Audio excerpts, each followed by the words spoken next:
récap info pour savoir et comprendre cette semaine avec Yannick Neuder, président des Républicains en Isère, vice-président de la région Auvergne-Rhône-Alpes. Bonjour. Bonjour. Merci d'être avec nous.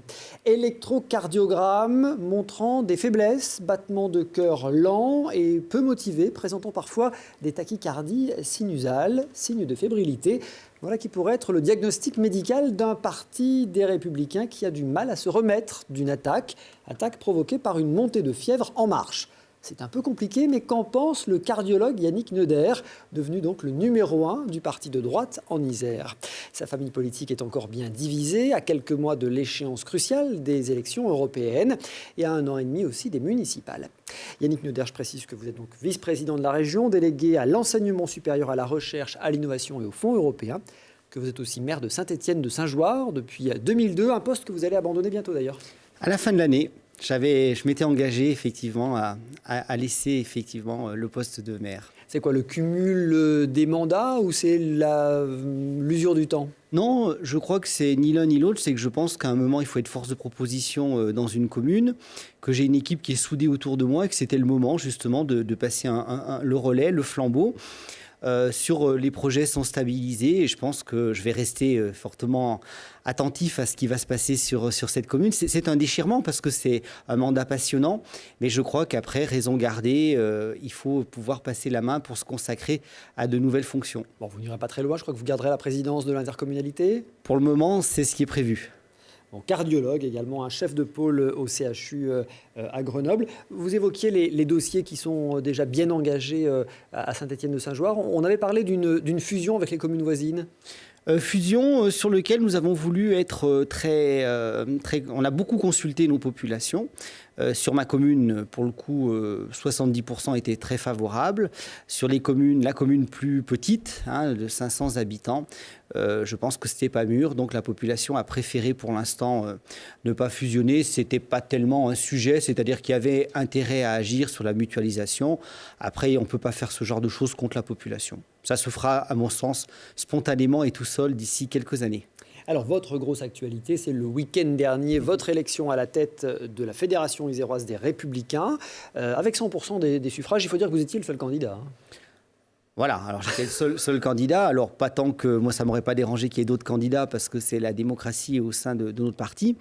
Seul candidat, je crois que c'était surtout le témoignage. Il faut y voir la symbolique d'une volonté quand même clairement affichée de l'ensemble des acteurs qui auraient pu aussi prétendre de vouloir se rassembler sur un nom, sur une personne, pour effectivement, l'heure est vraiment au rassemblement au sein des Républicains, quelles que soient nos divergences de vue. On ne devient pas tous identiques les uns ou l'autre. Et puis, j'ai répondu effectivement à l'invitation sympathique de mon président national, Laurent Wauquiez, qui me titillait depuis avant l'été pour me dire que ça serait bien que si c'était moi. Voilà. Oui, Laurent Wauquiez qui vous soutenait très largement, comme les parlementaires LR de l'Isère, Michel Savin et Frédéric Puissat, qui disaient qu'il est en capacité d'insuffler la reconstruction du mouvement. Alors vous parlez d'un rassemblement nécessaire, eux d'une reconstruction.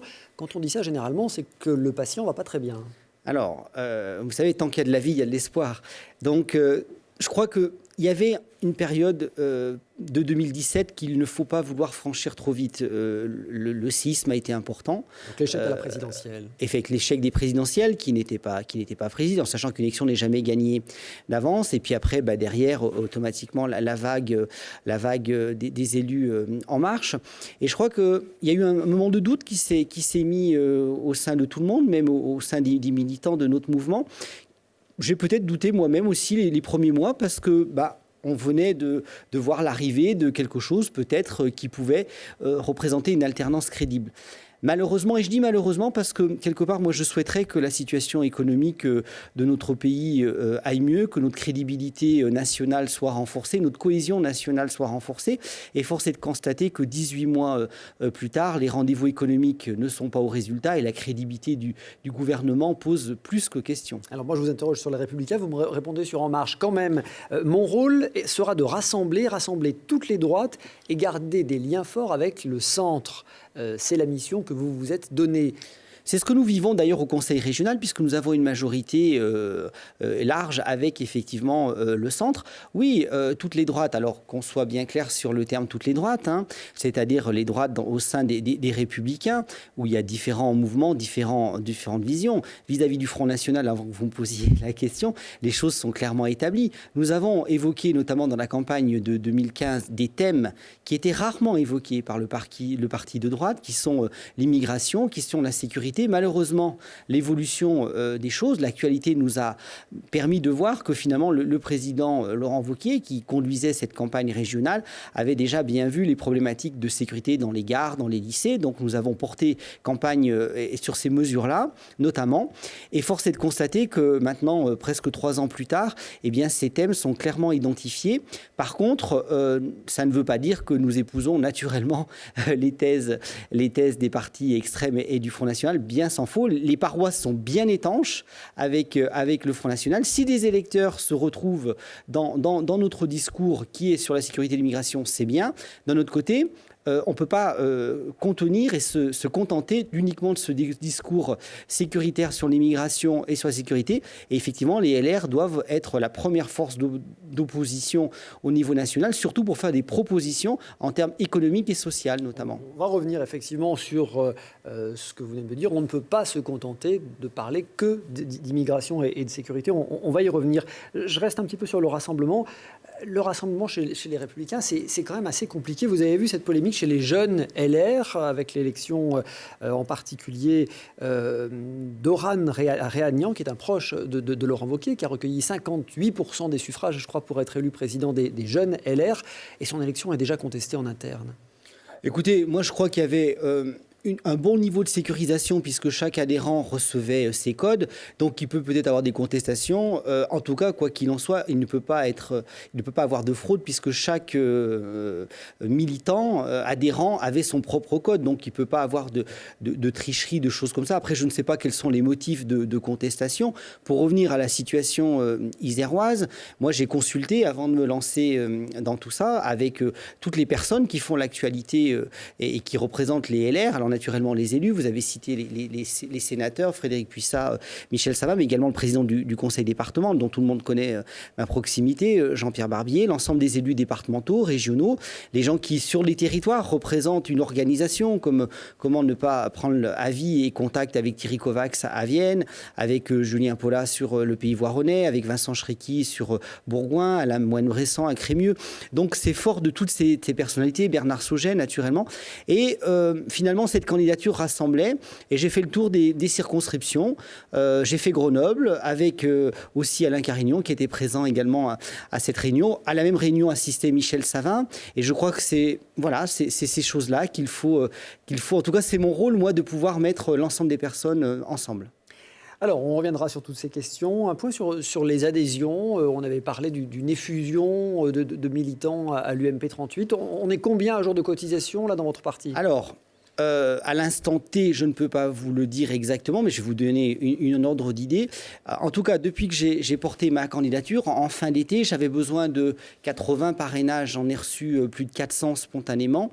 Et on a enregistré plus de 1000 nouvelles adhésions, ce qui doit porter le nombre d'adhérents à 2000 adhérents au 31 décembre de l'année, ce qui est effectivement une très forte remontée par rapport au grand mouvement d'affaissement qu'on avait connu en 2017, qu'il faut savoir reconnaître, mais c'est tout à fait normal. Les militants étaient extrêmement déçus de cette présidentielle perdue, de ces législatives également perdues, et c'est malheureusement souvent ce qui arrive. Et je pense qu'il fallait respecter justement cette période entre guillemets un peu de deuil où les gens, au fil du temps, se sont fait une opinion et se rendent compte que ce qui nous est proposé actuellement, ce qu'on nous avait vendu en 2017, était un beau plan de communication, mais sur les faits, on voit malheureusement que sur la courbe du chômage, sur la courbe de croissance européenne, et puis sur la crédibilité, je crois, de l'équipe gouvernementale, le compte n'y est pas.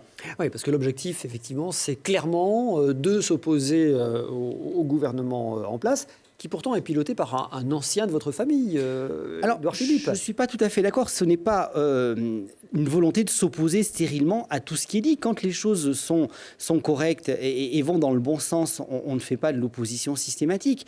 Mais revenons quand même sur un certain nombre de faits. On a perdu nos 3 ministres d'État en un peu plus de 18 mois avec des modalités de sortie du gouvernement, vous m'accorderez, un peu étonnantes, sur France Inter, à la radio en direct, après un ministre de l'Intérieur qui dicte la date de sortie à son président de la République. On avait même déjà oublié que François Bayrou avait également démissionné. Donc les 3 ministres d'État ont disparu en 18 mois.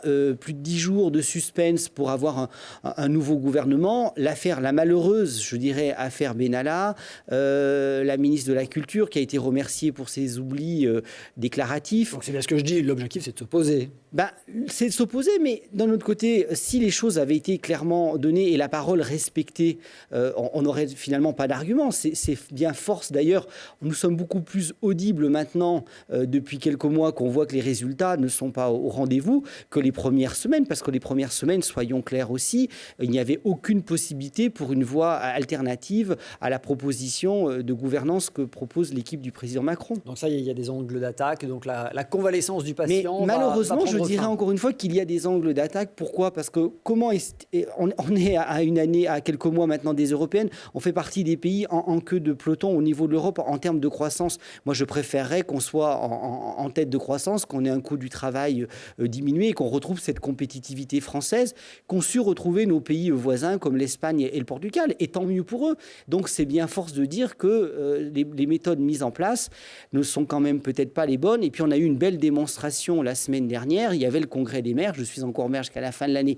Donc, j'y suis allé.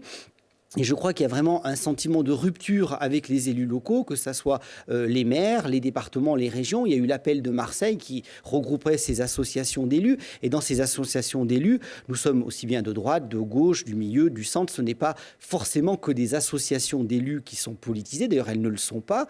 C'est simplement des élus qui disent « mais nous connaissons les problématiques de notre territoire ». Et moi, je suis un peu déçu de voir que Jacqueline Gourault, qu'on connaît bien à l'AMF, puisqu'on l'a rencontrée dans multiples réunions, soit nouvelle ministre, et sur toutes les questions qui lui ont été posées, eh bien, on n'a eu aucune réponse, et c'est très difficile d'expliquer aux élus locaux. Je crois que Jean-Pierre Barbier l'a clairement exprimé. On nous demande encore un effort de 11 milliards, et moi, je profite d'être invité chez vous pour dire à vos auditeurs que, en fait, quand des élus locaux se battent pour garder des budgets, c'est que dans nos collectivités, eh bien, c'est du service au public en général. Enfin, il y a bien longtemps qu'on a fait ces économies, on dirait, en bon père de famille pour gérer nos collectivités, et que comment vous expliquer qu'on va avoir 11 milliards de moins au niveau des collectivités, alors que l'État lui-même, sur la seule année 2018, a augmenté ses dépenses de fonctionnement de plus de 20 milliards d'euros. C'est ça la réalité des choses. Le maire que vous êtes n'a pas apprécié le mouvement Balance ton maire. Je n'ai pas apprécié le mouvement Balance ton maire pour 2 raisons.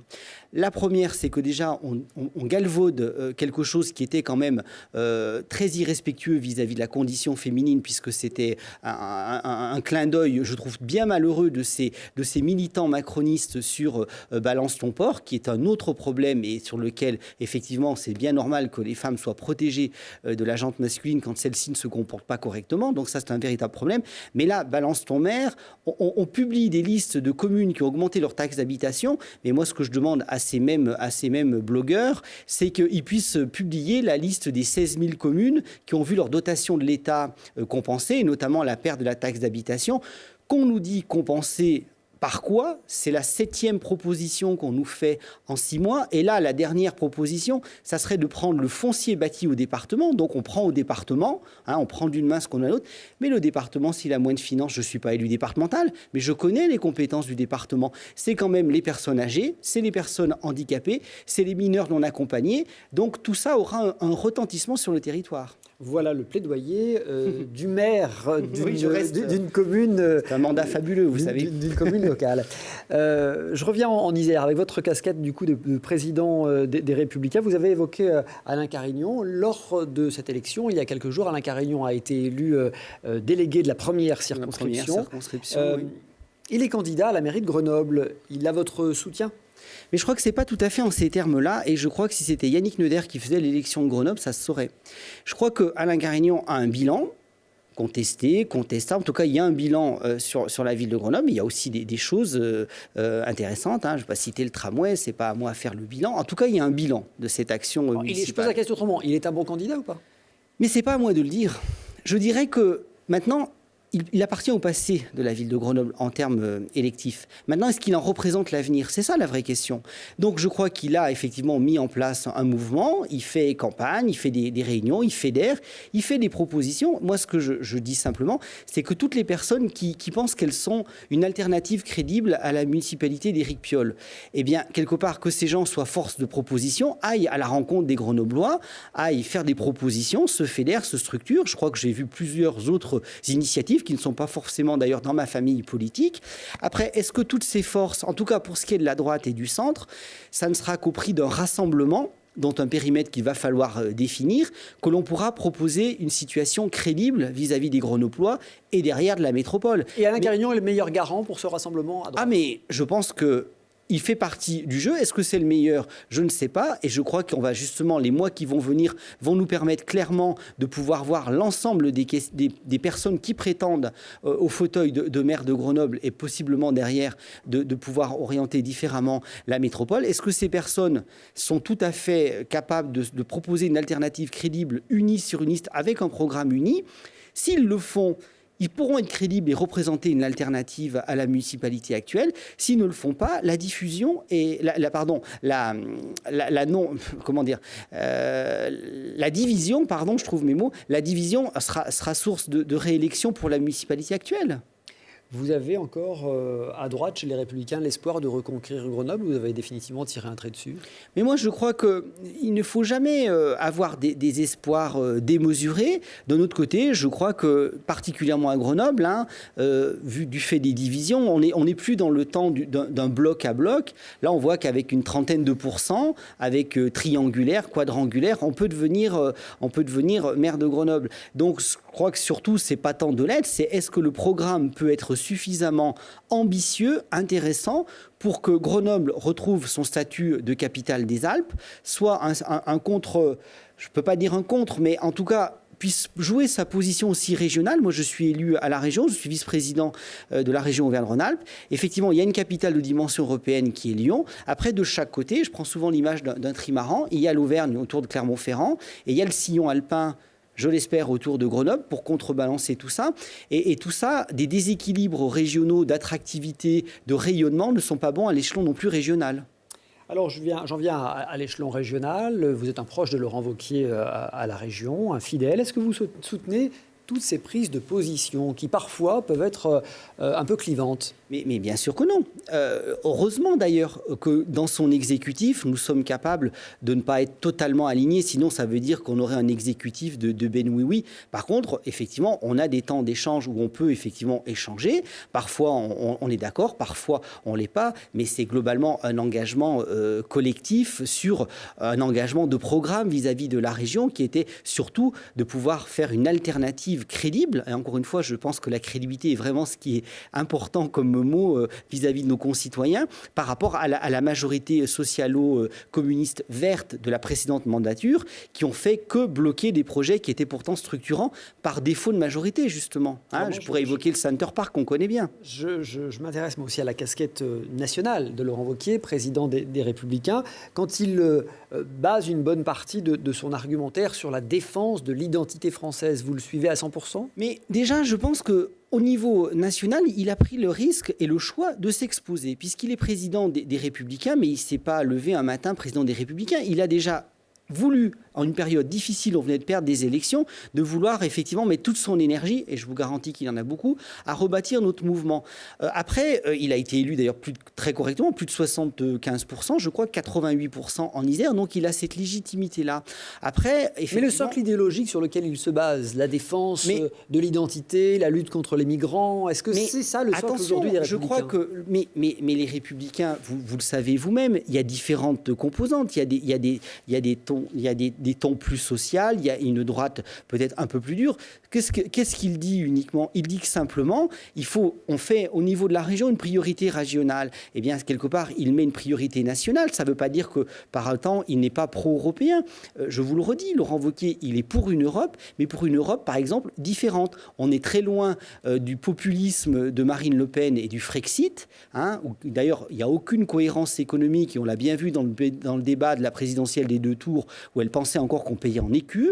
Donc je crois que la position du Front National, ce n'est pas la nôtre. Après, nous ne sommes pas du tout dans la position macroniste, un peu béate, des États-Unis d'Europe, où d'ailleurs ça ne fait aucun écho en Europe, puisque Emmanuel Macron, ça n'existe pas En Marche au niveau européen. Et on voit bien que d'ailleurs Angela Merkel s'éloigne de plus en plus de ces positions-là, et que quelque part, je crois que la seule voie, et elle est très bien incarnée par les Républicains, c'est d'avoir une Europe solidaire qui protège ses populations, parce qu'il ne faut quand même pas oublier qu'on n'a pas de guerre depuis l'Europe, et puis surtout d'avoir un programme économique européen qui puisse effectivement présenter une alternative en termes de compétitivité vis-à-vis des États-Unis, de l'Asie. Après, sur des sujets comme l'immigration, sur la défense, mais heureusement qu'il faut encore respecter le souverainisme de chacun des pays afin que chacun puisse gérer son pays comme il l'entend, avec ses propres normes. Ce que Laurent Wauquiez ne veut pas, c'est d'avoir une Europe technocrate qui met des normes en permanence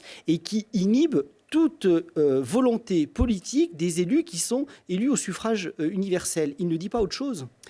Les européennes, précisément, alors je rappelle que ce sera en mai prochain, les élections européennes, l'eurodéputée Nadine Morano pourrait être la tête de liste des Républicains ? Alors, je ne sais pas si Mme Morano sera tête de liste ou pas. Je n'ai pas entendu que c'était pour l'instant la discussion actuelle. La discussion actuelle est surtout de faire un programme, d'ailleurs compatible avec un certain nombre de partenaires européens, puisque l'élection européenne est un peu plus complexe. Le parti LR siège au sein du PPE, donc il faut effectivement déjà avoir quelque chose de conforme à l'échelon européen. Les LR sont en train de constituer leur programme, et puis ensuite, la tête de liste se posera. J'ai vu aussi qu'il circulait les noms de Michel Barnier, il passe aussi les noms de Leonetti, de Jean Leonetti. Un cardiologue. Un cardiologue, voilà. Quelque chose me dit qu'il a plutôt vos faveurs. Moi, je pense que ça soit Jean Leonetti qui s'est particulièrement bien illustré avec, par exemple, toutes ces lois sur la bioéthique, ou Michel Barnier qui conduit d'une main de maître le Brexit et avec lequel nous avons les meilleures relations. Je pense qu'effectivement, je trouve que c'est des candidats qui peuvent incarner un rassemblement clair de nos différentes composantes de droite pour un programme uni. Et là aussi, moi, je mets en garde sur toutes les divisions. Alors, c'est pas à mon niveau, naturellement, que ça se jouera, mais je pense que des nouvelles divisions au sein des européennes, ce n'est absolument pas ce que nos militants veulent, ce n'est certainement pas ce que les électeurs veulent, et ça affaiblira. Alors je sais que certains font le jeu aussi d'affaiblir les LR actuellement. Voilà, il y a un jeu politique. Je ne citerai Alain Juppé, personne. Il dit qu'il partage très largement le projet européen d'Emmanuel Macron. Il l'a encore répété cette semaine. Son projet européen est cohérent et ambitieux. Et on se souvient qu'Alain Juppé, l'an dernier, avait évoqué un grand mouvement central autour d'Emmanuel Macron. Moi, je ne vais pas commenter ça parce que je vous l'ai dit, ma feuille de route, moi, au niveau départemental, c'est d'essayer de rassembler les uns et les autres, malgré nos différences, pour faire une alternative crédible. Donc, je ne vais certainement pas venir envenimer une situation nationale. Nous avons un président qui est Laurent Wauquiez, qui, je pense, a une grande capacité de rassemblement. Après, je laisse libre à Alain Juppé de ses paroles. Bon, Alain Juppé qui a bien précisé qu'il ne payait plus sa cotisation chez LR et qu'il n'en était plus membre, qu'il avait pris ses distances. Laurent Wauquiez a fait savoir récemment qu'il refusait la main tendue et l'alliance de Nicolas Dupont-Aignan. Je ne suis pas tellement surpris, puisque globalement... Trop à droite, déjà trop à droite du Mais ce n'est pas la question, c'est que est-ce que nous avons la même vision pour l'Europe ? Je pense que là, nous sommes effectivement dans une vision qui est plus proche que celle du Front National. Donc sur un certain point, peut-être que nous avons des points communs, sur beaucoup d'autres pas. Donc je crois qu'il faut d'abord rassembler sa propre famille. Nous avons une famille qui est capable de faire beaucoup de propositions alternatives pour une Europe qui marche, moins technocratique, moins de normes, où la France puisse on redore le blason de la France, qui puisse être une force de proposition et un pays respecté au sein de l'Europe, et plutôt que de subir parfois un diktat européen, il faut le dire, et je suis au fond européen, donc je le vois bien. Allez, un mot du nouveau gouvernement, vous l'avez évoqué, il a été annoncé cette semaine avec 8 entrées, 4 sorties. Alors le ministère de l'Intérieur revient sans grande surprise à un fidèle du président Macron, Christophe Castaner. Le modem de François Bayrou s'en sort plutôt pas mal avec un ministère plein pour Jacqueline Gourault, que vous évoquiez tout à l'heure, et qui hérite de la cohésion des territoires. Marc Fesneau, du modem, sera désormais en charge des relations avec le Parlement. Le constructif ex-UMP Franck Riester arrive à la culture. Franck Riester, c'est un ancien très proche de Nicolas Sarkozy. Oui, mais Après, qu'est-ce que vous voulez que je vous dise? Moi, je trouve... Que certains de votre famille se sont laissés séduire par Emmanuel Macron. Vous dites séduire, moi je dirais peut-être même, alors pour le coup je serais peut-être un peu plus dur, je pense que certains, on va dire les choses peut-être un peu crûment, vont à la soupe. Eh bien si certains sont capables de trahir leur famille politique, leurs idées pour pouvoir effectivement avoir un mandat de ministre, je crois quand même que c'est de moins en moins vrai parce qu'on a attendu de plus en plus longtemps à chaque fois la constitution de ce gouvernement. Je crois savoir que effectivement beaucoup de propositions ont été faites à beaucoup de personnes et que quelque part c'est quand même pas un gouvernement, on voit pas quand même de grandes arrivées très symboliques, ça fait plutôt un gouvernement de second, comment dire, sans être péjoratif pour les membres du gouvernement, mais en tout cas on voit pas de grands ralliements et je crois que... C'est des seconds couteaux, quoi, en gros. Je vous laisse le dire, mais en tout cas, je suis pas loin de le penser, pour dire simplement que s'il y avait effectivement un vrai projet qui soit une alternative complètement crédible, je pense que ça se bousculerait, et visiblement ça ne se bouscule pas, quoi qu'il en soit, et je pense que ça se bousculera de moins en moins, malheureusement, et je regrette, moi, que l'attitude de certains, de notre mouvement, qui, effectivement, pour un poste, sont capables de trahir leurs idées. Voilà, bon, c'est clair et net, et je le pense. À gauche, l'ancien sénateur socialiste de la Drôme, Didier Guillaume, succède à Stéphane Travert à l'agriculture. Et alors, autre effet de ce remaniement gouvernemental, le député savoyard MoDem Patrick Mignola prend la présidence des 46 députés du MoDem à l'Assemblée nationale. Il succède donc à Marc Fesneau qui a été nommé ministre. Le centriste Patrick Mignola, qui siégeait à vos côtés, qui était mon collègue vice-président au transport. Au Conseil régional, élu sur la liste de Laurent Wauquiez, et qui lui aussi s'en va pour aller marcher avec Emmanuel Macron. Je dirais pas ça. Faut nuancer.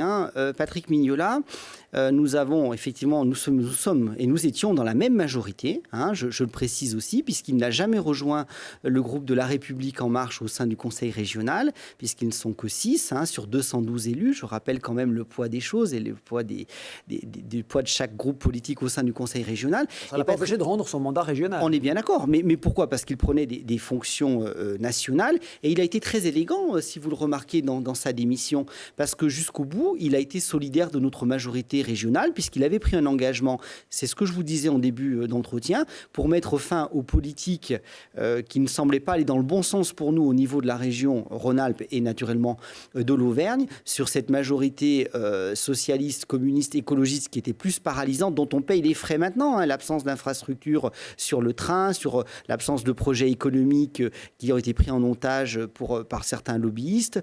Tout ça a quand même beaucoup bloqué les choses, mais il est resté fidèle à la majorité régionale, et là il prend une présidence de groupe qu'il rend incompatible, et d'ailleurs c'est un LR qui le remplace. Il y a eu un petit coup de griffe quand même. Je suis très inquiet de la dérive droitière des Républicains.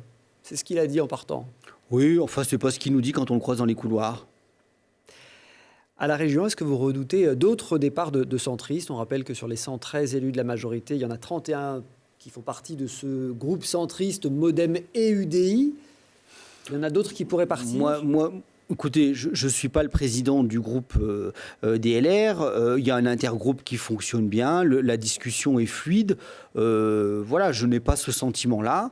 Après, je ne suis peut-être pas l'élu qui est le plus dans les arcanes politiques de la région, mais je crois que pour l'instant, sur un certain nombre de structures, revenons un peu sur les dossiers de fait. On a par exemple voté un vœu commun avec l'ensemble d'ailleurs du Conseil régional, sauf notamment La République En Marche, sur notamment les infrastructures ferroviaires, car on estime qu'au niveau de l'État, le compte n'y est pas sur l'investissement des grandes lignes, des petites lignes et d'une façon générale sur le transport. Et je crois que Laurent Wauquiez s'en est expliqué lors de l'Assemblée plénière avec un rendez-vous extrêmement décevant avec la ministre des Transports. Et d'ailleurs, le vœu que j'avais sous les yeux a été voté à l'unanimité, sauf les élus En Marche. Donc, je crois qu'à un moment, tout n'est pas que politique. Il y a quand même aussi les enjeux de notre région et que je crois que les élus sont aussi assez, font preuve quand même de responsabilité de pouvoir voter ce qui est bon pour la région. Et une ligne de train, elle n'est pas de gauche, pas de droite. Elle est là pour permettre d'améliorer les conditions économiques, le désenclavement et la vie des passagers qu'ils prennent pour aller travailler en général. Oui, on va parler des déplacements dans un instant avec deux questions très très précises. J'en finis avec Emmanuel Macron et sa cote de popularité. Fin septembre, selon une étude BVA, 67% de mauvaises opinions pour le chef de l'État.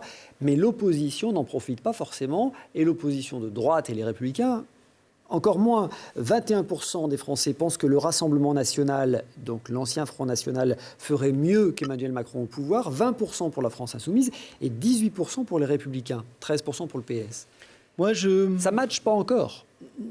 Oui, enfin, moi je dirais que tous ces sondages, je sais pas, à un moment, attention, laissons l'épreuve du temps aussi avancer.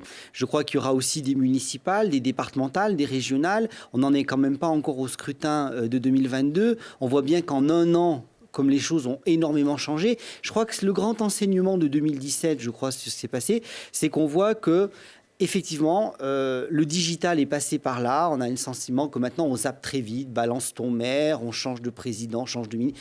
Je crois que raison gardée quand même. On voit bien, pour avoir été un élu sur mon territoire, et je le suis encore depuis plus de 15 ans, alors probablement de l'ancien monde, mais n'empêche que quand on veut quand même pouvoir, 15 ans après, faire le bilan d'une politique qu'on a menée, quel que soit le champ d'action, et notamment sur le local, on voit bien que ce n'est pas en quelques mois qu'on constitue des équipes, des propositions.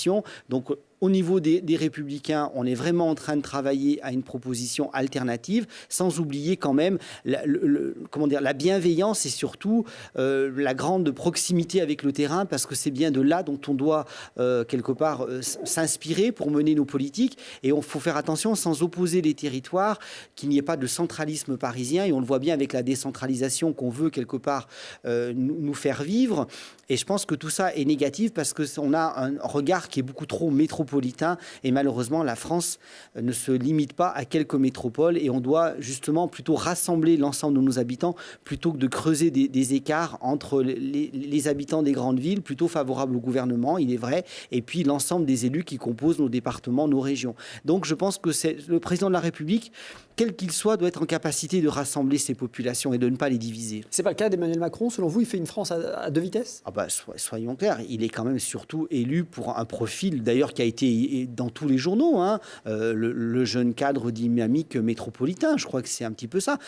Et ce profil-là est tout à fait respectable, mais il ne représente pas totalement la France aujourd'hui.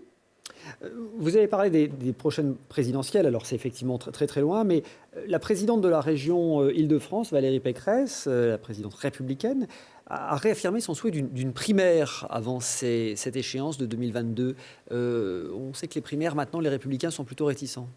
Écoutez, moi, spontanément, c'est pas le choix que j'en ferai parce que ces primaires, quelque part, je crois qu'à un moment, on élit au sein d'un parti politique un président et cette primaire, quelque part, moi, je dirais que c'est une espèce d'américanisation de la vie politique française et que malheureusement, on a vu que tous les candidats, que ça soit à gauche ou à droite, qui gagnaient les primaires, n'étaient pas au deuxième tour des élections présidentielles. Donc, est-ce que c'est ça qu'on veut ? Moi, je dis non parce que quelque part, si c'est pour systématiquement retrouver des partis d'extrême populistes au deuxième tour, pour moi, si vous voulez, je ne suis pas pour Emmanuel Macron, vous l'avez compris, sans être dans une opposition stérile et systématique. Hein, quand il fait des choses qui me semblent correctes, qui allaient dans le bon sens, je ne les critique pas. Par contre, si c'est l'alternance, c'est de dire c'est Mélenchon ou Marine Le Pen, je pense que non. Alors, je pense que les primaires, je crois qu'il y avait une primaire qui était en temps réel, c'était l'élection du président du parti et qu'elle était ouverte à tout le monde. Hein.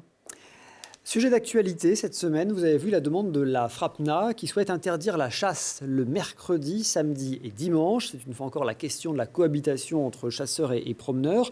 Nos forêts sont devenues dangereuses alors que les activités nature, elles, se développent chaque jour davantage. C'est ce que précise l'Association de protection de la nature. Cette nouvelle demande, elle fait suite à la mort d'un vététiste il y a 8 jours en Haute-Savoie, abattu lors d'une partie de chasse. L'interdiction de la chasse mercredi, samedi, dimanche, vous signez ? Moi, je dirais que c'est plus compliqué que ça. Je crois que c'est d'ailleurs des situations très dramatiques. On m'a transmis la lettre des familles adressées au président Macron de la dernière victime et puis surtout de celle de 2015 en Haute-Savoie. Naturellement qu'un décès brutal qui survient le dimanche d'un accident, c'est insupportable pour les familles. C'est insupportable. Après, raison gardée, faut-il pour autant légiférer à chaud directement en interdisant tout ? Je crois que la FRAPNA est une association environnementale. Mais on ne parle pas de ça. On n'est pas en train de dire si on défend ou on ne défend pas l'environnement. Ce n'est pas une question environnementale.